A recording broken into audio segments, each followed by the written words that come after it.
बाज़ार में इस समय अच्छी रफ्तार दिख रही है, लेकिन एफआईएस की कल की बड़ी बिकवाली ने थोड़ी चिंता बढ़ाई है। ऐसे में बाज़ार में अब क्या स्ट्रैटेजी अपनानी होगी, किन सेक्टर्स पर फोकस करना होगा, इन सब के लिए हमारे साथ बिग मार्केट वर्सेस जुड़े हैं कंप्लीट सर्कल के मैनेजिंग पार्टनर और सीईओ गुरमीत चड्ढा। गुरमीत जी, गुड आफ्टरनून।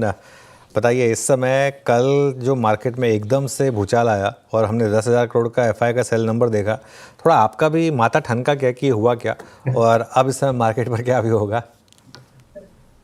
नहीं अनुज, ज्यादा नहीं, बट आप देखिए, फ्राइडे को 8,800 करोड़ का बाई भी था, हालांकि उसमें भारती का ब्लॉक था। और बट आपने जो सुबह एनालिसिस किया था वो सटीक था कि खाली कैश में बिकवाली नहीं थी, इंडेक्स फ्यूचर्स में भी थी। और एक चीज मैंने अनुज देखी है, जब भी ये बॉन्ड यील्ड बहुत ज्यादा शार्पली बढ़ती है यूएस में, तो ये इमर्जिंग मार्केट पे थोड़ा प्रेशर आता है। जब भी ये 30 ईयर 5 क्रॉस करता है और 10 ईयर करीबन 4.5 क्रॉस करता है, कुछ पैसा वहां जाता है, क्योंकि मार्क टू मार्केट गेन बन सकता है ट्रेजरी में। और डॉलर इंडेक्स अभी 100 के आसपास आ गया है। तो कुछ जो सॉवरेन फंड्स होते हैं, यूनिवर्सिटीज होती हैं, पेंशन फंड्स होते हैं, उनको 5% यील्ड अट्रैक्ट करेगा डॉलर टर्म्स में यूएस ट्रेजरी का। तो वो कुछ मूवमेंट हुआ होगा, बट अगर आप ग्रेजुअली देखिए पिछले 8-9 सालों से, तो 22-23% का एफआई आज 16% के आसपास है। और डीआईएस एक्सीड कर गए। तो आई थिंक ये ट्रेंड मुझे लगता है कंटिन्यू रहने वाला है फ्यूचर में। हम बस ये चाहेंगे कि बिकवाली ज्यादा ना हो, आए तो ऑब्वियसली वेलकम है ओपन आर्म से। और मेरा मेन कंसर्न अनुज सेल बाय फिगर से ज्यादा अर्निंग्स पे है। मुझे लगता है कहीं ना कहीं अर्निंग्स को कैचअप करना पड़ेगा, क्योंकि अभी तक जितने भी नंबर आए हैं, अगर आप ब्रॉडर देखें, निफ्टी में करीबन 8-8.5% ईपीएस ग्रोथ है। ब्रॉडर मार्केट में भी लगभग 10 के आसपास ही है। तो अगर आप 20 टाइम्स अर्निंग में हैं और ईपीएस ग्रोथ 10-11 आएगा, तो वैसे भी बाजार 25,000 के ऊपर सस्टेन करेगा, तो फिर परेशानी वाली बात है। ओके। गुरमीत, एक डिफेंस में हमने बहुत मैसिव आउट परफॉर्मेंस देखी है। निफ्टी डिफेंस इंडेक्स पिछले एक महीने में 25% से ज़्यादा भागा है। क्या थोड़ा डर लग रहा है इन लेवल्स पर? क्या मार्केट 10 साल की अर्निंग्स एक साथ प्राइसिंग करने की कोशिश कर रहा है, या फिर ठीक है ये मूव इस तरीके का? नहीं, अगर कुछ पॉकेट्स में मुझे लगता है जायज है, क्योंकि देखिए, इमरजेंसी परचेज जब अनाउंस किया गवर्नमेंट ने कि 40,000 करोड़ का और होगा, तो बाजार ने प्राइसिंग शुरू करना किया कि कहाँ कहाँ पे होगा। मिसाइल सेगमेंट में होगा तो भारत इलेक्ट्रॉनिक्स आप देखिए 300-350 से आज 370-380 है। पिनाका रॉकेट्स लॉयटरिंग एम्यूनेशन पे होगा, तो सोलार इंडस्ट्रीज के नतीजे भी अच्छे आए। कमेंट्री भी अच्छी थी आज की। डिफेंस ऑर्डर बुक जो है लगभग डबल हो जाएगी इस साल। और हर क्वार्टर पिनाका सेकेंड क्वार्टर से कंट्रीब्यूट करने लगेगा, तो आज स्टॉक ने एक नया हाई बनाया। हमने वो चीज़ जेन टेक्नोलॉजी में देखी, 5-6 दिन लगभग 5% सर्किट में रहा, क्योंकि वो सिमुलेटर्स में है, एंटी ड्रोन सिस्टम्स में है, सर्वेलेंस में है। तो मुझे लगता है स्टॉक स्पेसिफिक मूवमेंट कुछ स्टॉक्स में शायद जस्टिफाइड थी, पर कुछ स्टॉक जो पूरा ऑल इंडेक्स चलता है, तो कई बार जैसे हमने वो पीएसयू में भी देखा था पिछले साल, जब सारे पीएसयू चलना शुरू हो गए थे। कुछ पॉकेट्स में आपको कॉशन एक्सरसाइज करना है। दूसरा, रिटर्न एक्सपेक्टेशन थोड़ा सा रीसेट करना है, क्योंकि ये बिजनेस लंपी है। ऑर्डर बुक प्राइस इन हो जाएगी, एग्जीक्यूशन साल 2-3-5 साल में होगा। तो एक स्टेज आएगी जब ये फिर से कंसोलिडेट करेगा, बट सिलेक्टिव जगह मुझे लगता है अभी भी अपॉर्चुनिटी है। और अनुज, आप देखिए पिछले साल $2.7 ट्रिलियन का ग्लोबल मिलिट्री स्पेंड है, और पिछले साल 9% बढ़ा था। इस साल कम से कम 12 से 15% बढ़ेगा। और अगर आप 2 साल का 10-12% ग्रोथ लें ग्लोबल मिलिट्री स्पेंड में, तो ये लगभग लगभग 600-700-800 बिलियन डॉलर अपॉर्चुनिटी है इंक्रीमेंटल, जिसमें से और इंडिया का रियल टाइम टेस्टिंग हुआ है, जो हमारी इंडिजिनियस टेक है, और कुछ जगह कमाल किया है भारत ने। तो मुझे ऐसा लगता है कि एक्सपोर्ट एक बहुत बड़ी अपॉर्चुनिटी है, जो सरप्राइज कर सकती है कुछ पॉकेट्स में। तो आप न्यूट्रल रहिए और मत ऐड करिए, बट बिल्कुल अंडरवेट भी मत हुई। ओके। गुरमीत जी, गुड आफ्टरनून। जब पहले हम बात करते डिफेंस पैक को लेकर, जब पिछली बार आपसे बात हुई थी मेरी, तो आपने कहा था सिलेक्टिव अप्रोच अपनाएं, और अभी भी आप वही कह रहे हैं। सवाल ये कि क्या अप्रोच रखें डिफेंस में, कैसे सेलेक्टिव हो, क्या पैरामीटर्स आप डिसाइड कर रहे हैं? ड्रोन्स की तरफ थोड़ा झुकाव ज़्यादा होगा, इसको थोड़ा समझना चाहूँगी मैं। हमने पूरा वैल्यू चेन ब्रेकअप किया है हम्म। श्रेयसी। हमारे पास सोलर इंडस्ट्रीज मेरे पास करीबन लगभग 9-10 साल से है। तो मतलब ये भी really lucky to hold the stock. 3 digit से आज आज 5 डिजिट है।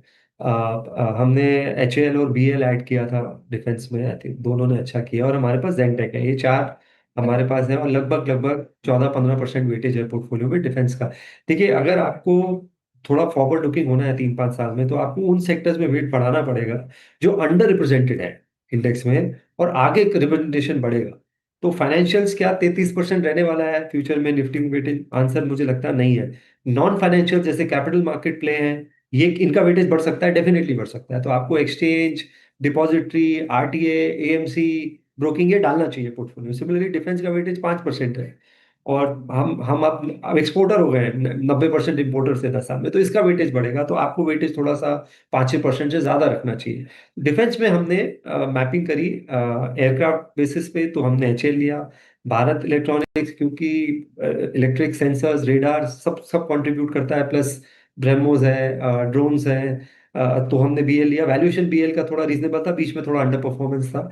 जेन हमने इसलिए लिया कि करीबन करीबन 23-24 पेटेंट है कंपनी का, स्टॉक जरूर महंगा है, और आपने 2600 भी देखा है स्टॉक ने, और 1100 भी देखा 6 महीने के अंदर। तो हाई वोलेटाइल स्टॉक है, बट ऑर्डर बुक बहुत अच्छी है, और सरप्राइज कर रही है क्वार्टर ऑन क्वार्टर।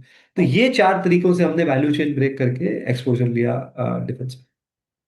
हम्म, ये एक्सप्लेन किया आपने एग्जैक्टली। अगर आप देखें आपके बाइंग पैरामीटर्स क्या है डिफेंस में। गुरमीत जी, गुड आफ्टरनून, वीरेंद्र बोल रहा हूँ। अभी थोड़े दो स्पेस मुझे अच्छे लगते हैं। एक पहले लेता हूँ मैं बैंकिंग में पीएसयू बैंक्स में वाइब्रेशंस हैं, वाकई डिफरेंट है इस बार। Look at Union Bank of India, Canara Bank and Bank of India, post numbers बहुत अच्छा मूव दिया है। आपने कुछ शॉपिंग करी है इस स्पेस में जो कि आपके वैल्यूएशन पैरामीटर्स में एडजस्ट हो रहा हो, कंफर्टेबल हो? नहीं, हमने पीएसयू बैंक में सिर्फ एसबीआई है हमारे पास वीरू जी। रीजन मैं आपको बताता हूँ। देखिए, आपको 2-3 पैरामीटर्स बैंक में देखने पड़ेंगे, मैं बैंकर हूँ, कि कहाँ पे return on asset ROA expand हो रहा है, और आरओई 17-18% आ सकता है। तो अगर आप पीएसयू देखेंगे तो शायद ही कोई आपको पीएसयू बैंक दिखेगा जिसका 2% आरओए हो और 16-18% आरओए। तो टैक्टिकली आप ये कॉल ले सकते हैं कि कोई आपको लेस देन बुक मिल रहा है, जैसे पीएनबी है या बैंक ऑफ बड़ौदा है, बिलो बुक है, और अगर आरबीआई बड़ा डिविडेंड देता है कल, और यील्ड नीचे आती है और रेट कट होता है, तो शायद टेक्निकल बाउंस आपको देखने को मिले। तो आप ट्रेडिंग कॉल ले सकते हैं पोर्टफोलियो में, बट फंडामेंटली अगर आपको होल्ड करना है तो आपको आरओई 16-18% चाहिए। वो हमें अभी 3 बैंक में दिखता है। एचडीएफसी वापस आ रहा है, मर्जर वाले ब्लूज खत्म हो रहे हैं, लिक्विडिटी इंप्रूव हो रही है, वापस से कासा मोबिलाइजेशन बढ़ रहा है, और थोड़ा सा पहली बार कमेंट्री एग्रेसिव लगी मुझे, मार्केट शेयर गेन करना वाली लगी, जो कि थोड़ी सबड्यूड लग रही थी पिछले 2-3 क्वार्टर से। आईसीआईसीआई बैंक आप देखिए, पिछले क्वार्टर सरप्राइजिंगली उनका क्रेडिट कॉस्ट बढ़ने के बावजूद निम एक्सपैंड हुआ। एसेट क्वालिटी गोल्ड स्टैंडर्ड है, 15-16% ग्रो कर रहे हैं, मतलब मार्केट शेयर ऐड करते जा रहे हैं, क्योंकि इंडस्ट्री का क्रेडिट ग्रोथ तो 10-11% है। तो और सारे पैरामीटर्स में मुझे लगता है आईसीआईसीआई लीड कर रहा है, और आगे भी लीड करेगा।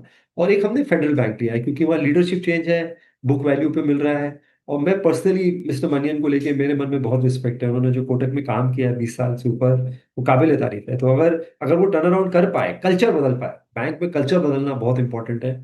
और स्पेशली जब आप छोटे बैंक में जाते हैं जो रीजनल बैंक होता है, जैसे फेडरल साउथ बेस ज्यादा है, तो कल्चर चेंज करना आसान नहीं होता। अगर वो टर्न अराउंड कर पाए तो ये बैंक भी बहुत अच्छा कर सकता है। अच्छा गुरमीत जी, रियल स्टेट एंसिलरी स्पेस में होम इम्प्रूवमेंट में प्राइस डैमेज काफ़ी सीवियर था, हालांकि पॉलीकैब में नहीं था उतना।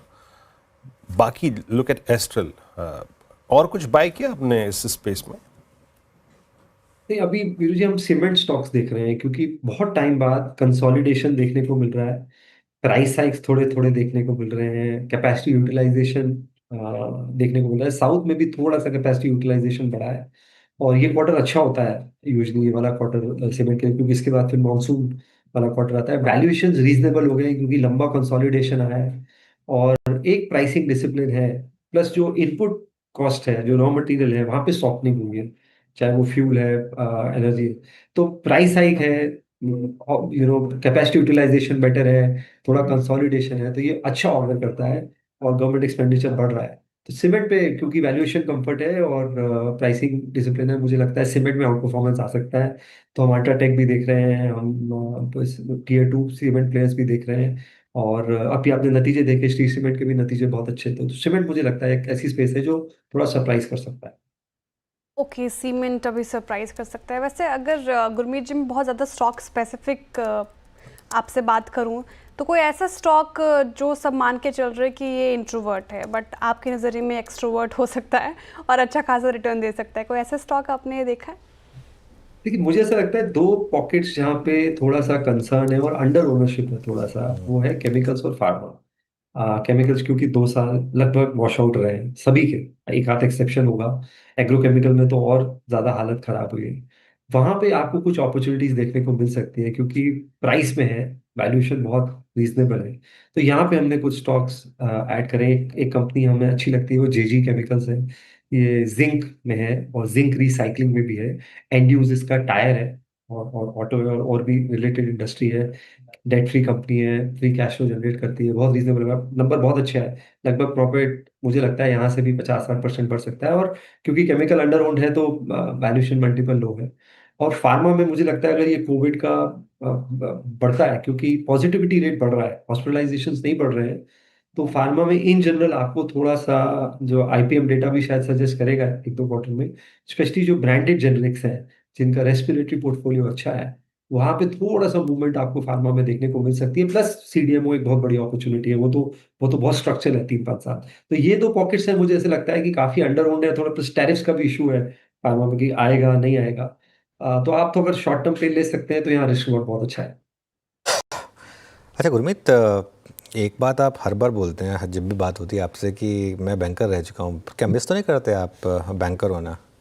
नहीं यार जी, मैं तो क्या है, क्योंकि जहाँ आप होते हैं आपका सर्कल ऑफ कॉम्पिटेंस होता है, तो आप हाँ उसको ज्यादा ले लेते हैं। तो एचडीएफसी बैंक आपको पता ही है, मैंने काफी पेन लिया है 3-4 साल जो हाँ स्टॉक ने अच्छा हाँ। नहीं किया। नहीं क्या तो चीज़, मजाक में कह रहा था। अच्छा, सीमेंस 5% ऊपर है आज, एबीबी में हमने बहुत शानदार मूव देखे हैं आज, ये हमारा स्पॉटलाइट में भी था।